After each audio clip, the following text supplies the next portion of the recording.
ಹಿಂದೂ ಧರ್ಮಕ್ಕೋಸ್ಕರ, ದೇಶಕ್ಕೋಸ್ಕರ, ಸಮಾಜಕ್ಕೋಸ್ಕರ ಮತ್ತೊಂದು ಬಲಿದಾನ ಆಗಿದೆ.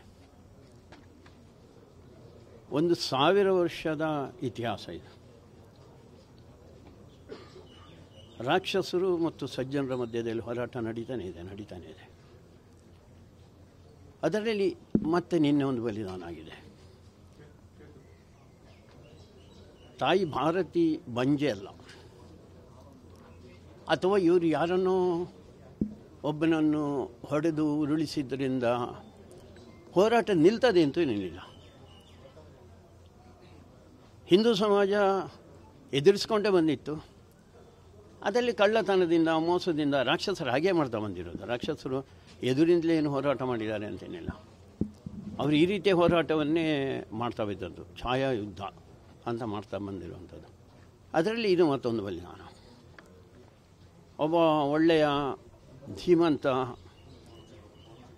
ಒಬ್ಬ ಪೌರುಷವಂತ, ಒಬ್ಬ ಹೋರಾಟಗಾರ, ಅವನು ಇದನ್ನೆಲ್ಲ ಎದುರಿಸಿದ್ದ. ಹಿಂದೂ ಸಮಾಜಕ್ಕೆ ಬರುವಂಥ ಎಲ್ಲ ಆಪತ್ತುಗಳ ಇದರಲ್ಲಿ ನೇತೃತ್ವವನ್ನು ವಹಿಸಿದ್ದವನು. ಅಂಥವನ ಬಲಿದಾನ ಆಗಿದೆ. ಅದಕ್ಕೆ ನಾನು ಹೇಳಿದ್ದು, ತಾಯಿ ಭಾರತಿ ಬಂಜೆ ಅಲ್ಲ. ಮೊನ್ನೆ ಪೆಹಲ್ಗಾಂವ್ನಲ್ಲಿ ಆಯಿತು. ಅದರದ್ದೇ ಮುಂದುವರೆದ ಭಾಗ ಇದು. ಅಲ್ಲಿನೂ ಹುಡುಕಿ ಹಿಂದೂಗಳನ್ನು ಕೊಲ್ಲುವಂಥ ಪ್ರಯತ್ನ ಮಾಡಿದರು.